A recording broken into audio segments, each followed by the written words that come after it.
जय Hind friends, welcome back to your channel. स्वागत है एक बार फिर से आपके अपने इस यूट्यूब चैनल पर। कैसे हो आप सब? आई होप आप सभी स्वस्थ होंगे, मस्त होंगे और आपकी पढ़ाई भी अच्छी चल रही होगी। जैसा कि आप लोगों ने थंबनेल में देखा होगा कि आज हम लोग बात करने वाले हैं एसएससी एमटीएस 2021 के भारत तथा विश्व के भूगोल की। इसके पहले हम लोगों ने एसएससी एमटीएस 2022 के 11 वीडियो में पूरे क्वेश्चन कवर किए थे जो आपके 2022 में पूछे गए थे। भारत तथा विश्व के भूगोल के जो आपके एमटीएस में 2022 में क्वेश्चन पूछे गए थे उनको हम लोगों ने पिछले 11 वीडियो लेक्चर में कवर किया। यदि आपने वो वीडियो नहीं देखे हैं तो प्लेलिस्ट में जाकर ज़रूर देखिए और एक मैराथन क्लास पढ़िए भारत तथा विश्व के भूगोल की। यदि आप उसको पूरा देख लोगे तब भी आपके पूरे क्वेश्चन कवर हो जाएंगे। तो आज से हम लोग चालू करने वाले हैं 2021 के वो सभी भारत तथा विश्व के भूगोल के प्रश्न जो एसएससी एमटीएस में आए थे। तो फटाफट से वीडियो को लाइक कर दीजिए। देखते हैं पहला क्वेश्चन क्या लिखा हुआ है। लिखा है 2011 की जनगणना के अनुसार भारत का लिंगानुपात लगभग क्या है। पहला लिखा है प्रति 1000 पुरुषों पर 940 महिलाएं। फिर लिखा है प्रति 1000 पुरुषों पर 740 महिलाएं।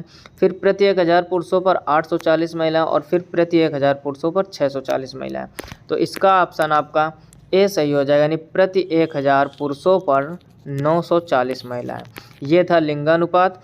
कई बार हमने ये बात 2022 के जब वीडियो करवाए तो उसमें बताया था कि 2021 में आपकी जनगणना होनी थी, लेकिन कोरोना महामारी की वजह से या लॉकडाउन की वजह से, ताकि बीमारी ज़्यादा जगह में ना फैले, तो ये जनगणना नहीं कराई गई थी। सब लोगों को पता है महामारी कोरोना आई थी तो कर्फ्यू और लॉकडाउन लगा रहा था।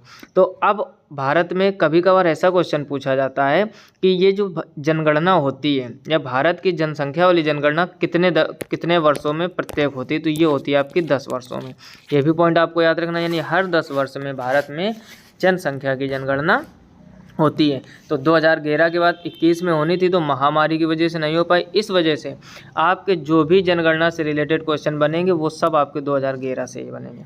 इस बात को आप माइंड में सेट कर लीजिए, यानी 2011 की जनगणना से रिलेटेड जितने भी पॉइंट हैं आप सभी तैयार कर लीजिए। यकीन मानो क्वेश्चन आपका एक भी आउट ऑफ सिलेबस नहीं आएगा, यानी 2011 की जनगणना के बाहर नहीं।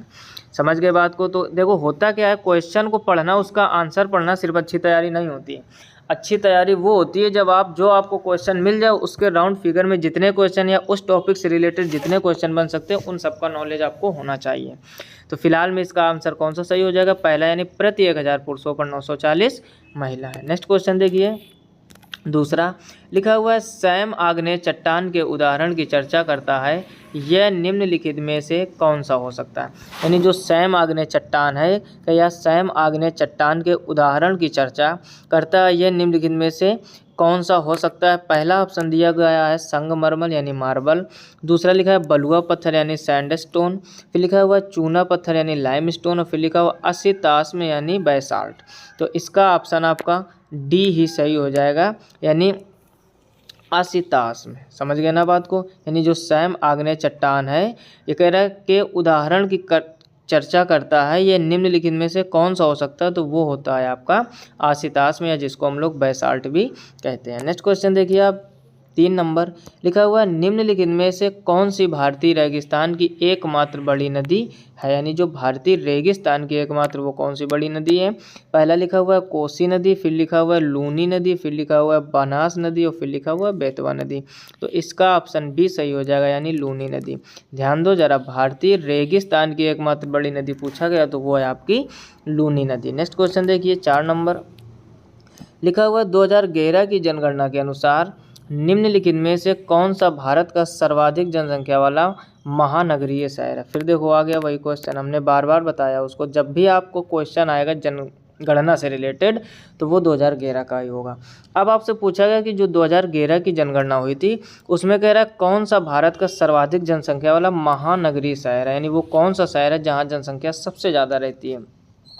पहला लिखा हुआ है दिल्ली, फिर लिखा हुआ है मुंबई, फिर लिखा हुआ है चेन्नई, फिर लिखा हुआ है कोलकाता। तो आसान क्वेश्चन है, सब लोग जानते हो मुंबई में सबसे ज़्यादा जनसंख्या रहती है, यानी महानगरीय शहर है।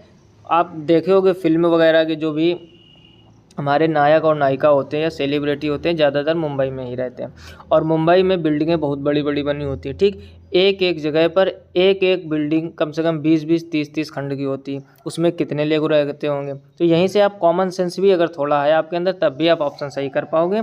अब कुछ लोगों के मन में चल रहा होगा बिल्डिंगें तो दिल्ली, चेन्नई, कोलकाता में भी हैं, लेकिन इन सब की तुलना में मुंबई में ज़्यादा जनसंख्या रहती है। और वही पूछा गया आपको सर्वाधिक जनसंख्या वाला महानगरीय शहर कौन है, तो वो है आपका मुंबई में। और ये कौन सी 2011 की जनगणना के अनुसार। आई होप आप पॉइंट को समझ गए होंगे। नेक्स्ट क्वेश्चन देखिए 5 नंबर लिखा है, निम्नलिखित में से कौन सा भारत के पूर्वी तट के पूर्ण या आंशिक भाग के लिए एक क्षेत्रीय नाम नहीं है। बहुत अच्छा क्वेश्चन है। क्या लिखा हुआ है, निम्नलिखित में से कौन सा भारत के पूर्वी तट के पूर्ण या आंशिक भाग के लिए एक क्षेत्रीय नाम नहीं है। पहला लिखा है कोरोमंडल तट, फिर लिखा हुआ उत्कल तट, फिर लिखा है तमिलनाडु तट, फिर लिखा हुआ मालाबार तट। तो इसका ऑप्शन डी सही हो जाएगा, यानी मालाबार तट। नेक्स्ट क्वेश्चन देखिए 6 नंबर लिखा हुआ है, भारत की सीमा फिर खालिस्तान में म्यांमार से लगती है।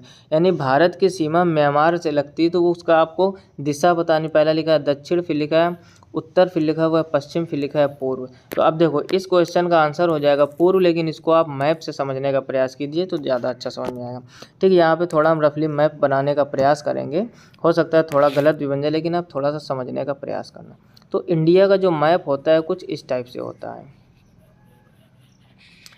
ठीक, ये आ गया भूटान आपका, और ऐसे करके ऐसे, और इधर का जो हिस्सा होता है ऐसे करके। ठीक, लगभग बनाने का प्रयास कर रहे हैं और कुछ इस टाइप से। ठीक, अब ध्यान से समझो, ये बन गया हमारा इंडिया का मैप। लगभग बनाने का प्रयास किया। अब आपसे क्वेश्चन क्या पूछा गया तो आप सारी चीज़ें समझो। आप ये आपका है नेपाल, ये क्या है शॉर्टकट में एन लिख दिया हमने। ये जो आपका इतना है ये है भूटान, ये क्या है भूटान। और ये जो लाइन इधर दिख रही है आपकी ये है आपका म्यांमार, इसको स्मॉल एम से लिख देते हैं। ठीक, अब इधर आप देख लीजिए गुजरात के इधर ये यहाँ से इतना ये है आपका पाकिस्तान, PAK कह सकते हैं, यानी भारत के पड़ोसी देश। और इधर से ये आपका आगे है क्या अफगानिस्तान। समझ गए बात को। और नीचे सब लोगों को पता है ये क्या है आपकी श्रीलंका, जहाँ सेल लिखा हुआ है। कुछ और पॉइंट समझते हैं इसी से रिलेटेड। ये है आपकी बंगाल की खाड़ी, ये क्या है बंगाल की खाड़ी। और यहीं आपका सबसे बड़ा सुंदरवन का डेल्टा, गंगा और ब्रह्मपुत्र नदी मिलकर। गंगा नदी कहाँ से निकलती है, यहाँ से ऐसे निकल के आती है, और ब्रह्मपुत्र नदी आपकी ऊपर ऊपर आती है और यहाँ से इस राज्य से प्रवेश करके ऐसे आके मिलती है और यहाँ पर सुंदरवन का डेल्टा बनाती है। और सबसे बड़ा सुंदरवन का डेल्टा गंगा और ब्रह्मपुत्र बनाती है बंगाल की खाड़ी में। ये जो श्रीलंका वाला भाग दिख रहा है आपको नीचे, इसी के नीचे आपका हिंद महासागर और इधर ये साइड में है आपका अरब सागर। ठीक, तो जितनी जगह है यहाँ पर ज़्यादा से ज़्यादा समझाने का प्रयास किया गया। ये कुछ भारत के पड़ोसी देश हैं, पाकिस्तान, अफगानिस्तान, नेपाल, भूटान, और ये है आपका बांग्लादेश। ये जो येलो कलर से दिखा रहे हैं इधर हम, ये है आपका बांग्लादेश। इतने पॉइंट आप अच्छे से समझ गए होंगे। और नीचे है श्रीलंका। अब आपसे क्वेश्चन था कि भारत की सीमा म्यांमार में लगती है। अब देखो दक्षिण तो नीचे होता है तो ये दक्षिण हो गया, यहाँ तो म्यांमार है नहीं। दूसरा ऑप्शन लिखा उत्तर, उत्तर ऊपर होता है तो उत्तर में आपका नेपाल और भूटान आता है। ठीक, उसके ऊपर और चाइना वगैरह है। पश्चिम में इधर आपका अरब सागर आता है, पाकिस्तान, अफगानिस्तान। अब मैप का यदि नॉलेज है आपको, म्यांमार आपका किधर है पूर्व साइड में है, तो भारत की सीमा पूर्व में ही तो लगेगी जहाँ पर ही हम येलो कलर से लाइन खींच रहे हैं। आई होप आप बात को समझ गए होंगे। इसका स्क्रीनशॉट ले लीजिए ताकि आपको बाकी चीज़ें बाद में रिवीजन में भी आसानी रहे। तो फिलहाल में क्वेश्चन का ऑप्शन कौन सा सही हो जाएगा, पूर्व, यानी ऑप्शन डी। नेक्स्ट क्वेश्चन देखिए 7 नंबर लिखा हुआ है, नमिता कायांतरित शैल के एक उदाहरण के बारे में बात करती है, वह निम्नलिखित में से कौन सा हो सकता है। यानी जो नमिता है, नमिता कायांतरित शैल के एक उदाहरण के बारे में बात करती है और यह निम्नलिखित में से कौन सा हो सकता है। पहला लिखा है हैलाइट, फिर लिखा हुआ है शैल, फिर लिखा हुआ है संगमरमर, फिर लिखा हुआ है चूना पत्थर। तो इसका ऑप्शन सी हो जाएगा, यानी संगमरमर। नेक्स्ट क्वेश्चन देखिए 8 नंबर लिखा हुआ है, कांटेदार वनों और झाड़ियों की जलवायु परिस्थितियाँ निम्नलिखित में से किस पौधे की प्रजाति के लिए सबसे आदर्श है। यानी कौन से पौधे की प्रजाति के लिए सबसे आदर्श है। पहला लिखा हुआ शीशम, जिसको रोजवुड भी बोलते हैं, फिर लिखा है हपुसा यानी जूनिपर, फिर लिखा हुआ है सागौन यानी टीक, फिर लिखा हुआ यूफोर्बिया।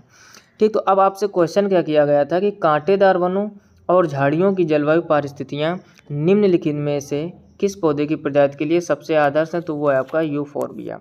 ऑप्शन डी इसका सही हो जाएगा। नेक्स्ट क्वेश्चन देखिए 9 नंबर लिखा हुआ है निम्नलिखित में से किस देश में झूम कृषि को कोनुको के नाम से जाना जाता है?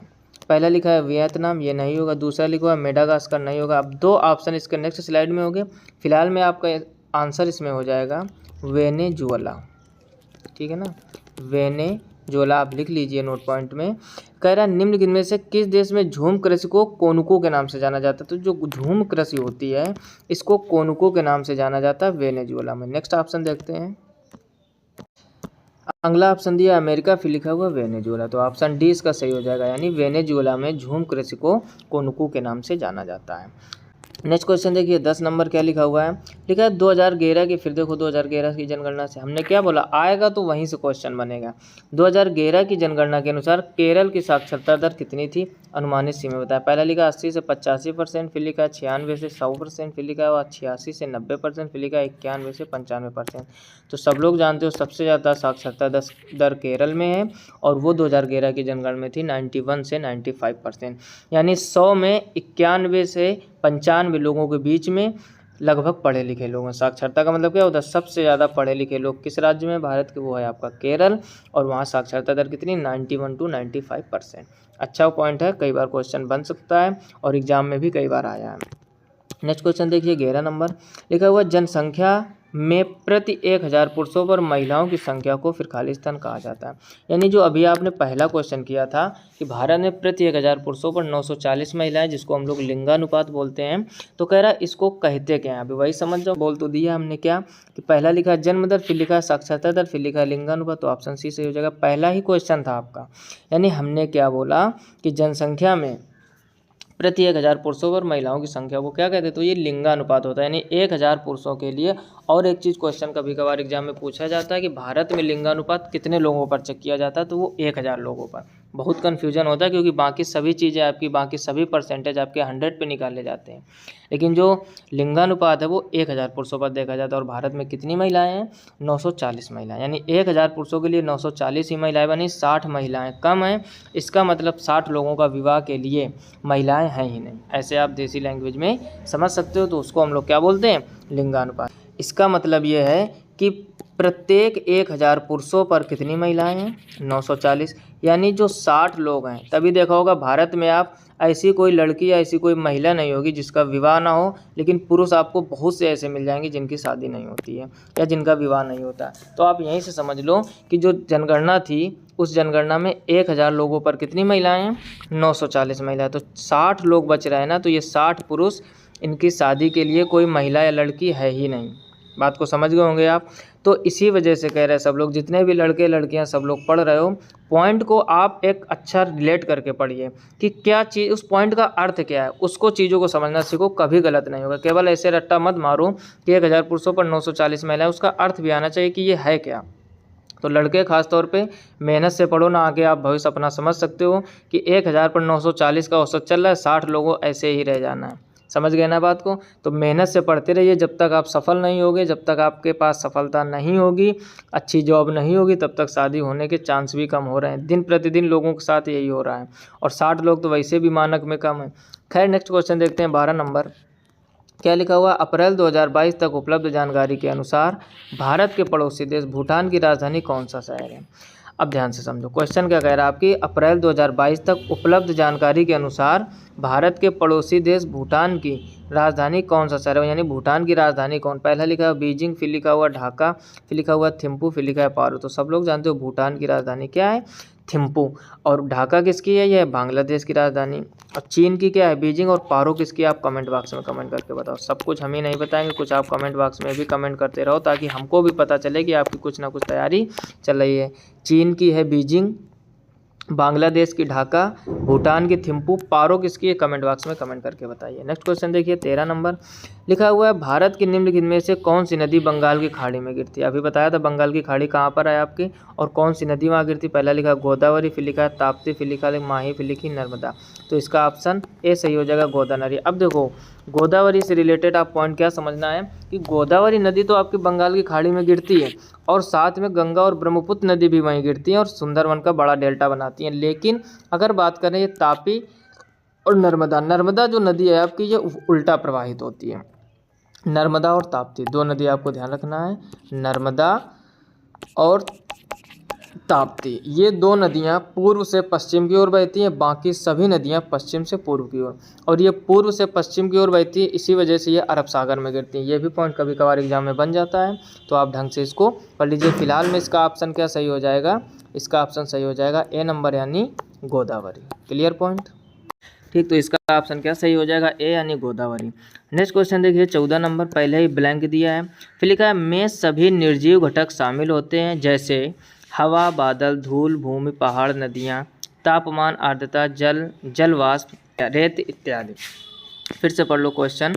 लिखा हुआ है, कह रहा है कि पहले खाली स्थान दिया गया है, फिर लिखा हुआ है में सभी निर्जीव घटक शामिल होते हैं जैसे, अब आप ध्यान दो जरा, निर्जीव घटक लिखा है जैसे हवा, बादल, धूल, भूमि, पहाड़, नदियाँ, तापमान, आर्द्रता, जलवाष्प, रेत इत्यादि। तो कह रहा है उसको क्या कहते हैं। पहला लिखा है जैविक वातावरण, फिर लिखा है अजैविक वातावरण, फिर लिखा है कृत्रिम वातावरण, फिर लिखा है स्वस्थ वातावरण।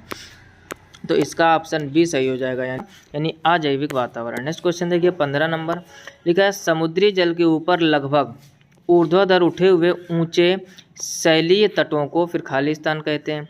यानी आपसे क्वेश्चन पूछा गया है कि समुद्री जल के ऊपर लगभग ऊर्ध्वाधर उठे हुए ऊंचे शैलीय तटों को क्या कहते हैं। पहले लिखा समुद्री मेहराब, फिर लिखा है गोखुर, फिर लिखा हुआ है समुद्र भृगु और फिर कहते हैं समुद्री गुफा। तो इसका ऑप्शन सी सही हो जाएगा, यानी उसको बोलते हैं समुद्र भृगु या फिर सी क्लिफ भी आप बोल सकते हैं। नेक्स्ट क्वेश्चन देखिए 16 नंबर, लिखा हुआ है सुंदरी वृक्ष, फिर खाली स्थान लिखा हुआ में पाए जाते हैं। यानी सुंदरी वृक्ष कहाँ पाए जाते हैं। पहला लिखा हुआ अभी वही पॉइंट हमने बताया था, देखो वही पॉइंट आ गया और आपका SSC MTA 2021 में बना भी था। वही हम बात बोले, जो पॉइंट इंपॉर्टेंट होते हैं हम सबका लगभग डिस्कशन करते हैं और वो एग्जाम में आने का चांस रहता है। सुंदरी वन या सुंदर वन या सुंदरी वृक्ष कह रहा में पाए जाते हैं Ganga Brahmaputra delta, Godavari delta, Mahanadi delta और मुथुपुर डेल्टा। तो इसका ऑप्शन ए सही हो जाएगा। अभी हमने पूरा मैप बना के आपको पीछे समझाया था कि गंगा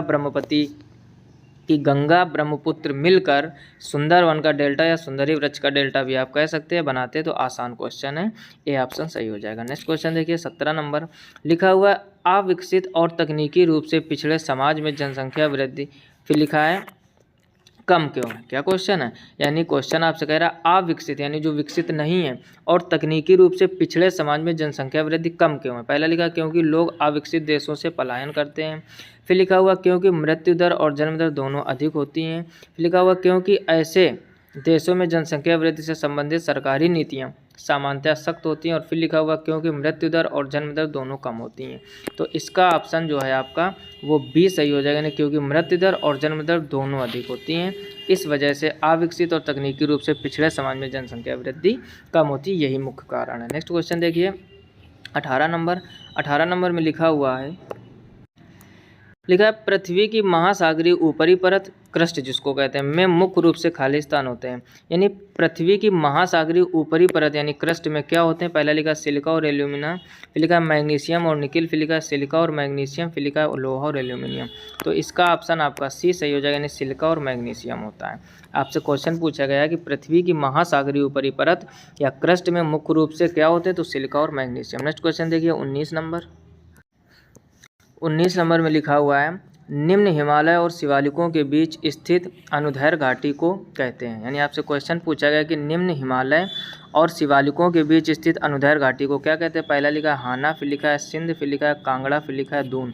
तो उसको क्या कहते हैं, उसको कहा जाता है दून। ऑप्शन डी इसका सही हो जाएगा। नेक्स्ट क्वेश्चन देखिए 20 नंबर, लिखा हुआ है खरीफ की फसल किस मौसम में उगाई जाती है। पहला लिखा है बसंत, फिर लिखा है सर्दी, फिर लिखा है पतझड़, फिर लिखा है वर्षा। तो आसान सा क्वेश्चन है कि खरीफ की फसल कब होती है, वर्षा ऋतु में या बरसात के मौसम में। तो ये 2021 के SSC MTS आए हुए सभी प्रश्न थे। यहाँ तक 20 क्वेश्चन कवर कर लिए। 21 नंबर से नेक्स्ट वीडियो में क्वेश्चन कवर करेंगे। यदि आपने इसके पहले के 2022 के नहीं देखे हैं प्रीवियस ईयर क्वेश्चन, तो प्लेलिस्ट में जाकर देखिए, या आप यहाँ मैराथन क्लास देख कर भी वो क्वेश्चन कंप्लीट कर सकते हैं। यदि चैनल पर पहली बार आए तो चैनल को सब्सक्राइब करके नोटिफिकेशन बिल को ऑल पर जरूर सेलेक्ट कर लीजिए, ताकि मैं कोई भी नया वीडियो अपलोड करूं तो आपको तुरंत नोटिफिकेशन मिल जाए। ज़्यादा से ज़्यादा अपने दोस्तों में शेयर कीजिए, ताकि उन लोगों की भी पढ़ाई अच्छी चलते रहे और आपके एक शेयरिंग से यदि किसी का भला हो जाए, इससे अच्छी बात नहीं हो सकती। क्योंकि कहावत जानते हो ना, कर भला तो हो भला। इसी तरीके आप मेहनत करते रहिए, जोश और जुनून के साथ, यकीन मानो बहुत ही अच्छा होगा। बस एक चीज़ कीजिए, जो भी हम क्वेश्चन करवाते हैं नोटबुक ज़रूर बनाइए और नोट पॉइंट में नोट करते जाइए, तभी आपकी तैयारी अच्छी से अच्छी हो सकेगी। मिलते हैं नेक्स्ट वीडियो में, तब तक अपना ख्याल रखिए, अच्छे से पढ़ाई करते रहिए। तब तक के लिए जय हिंद, राधे राधे।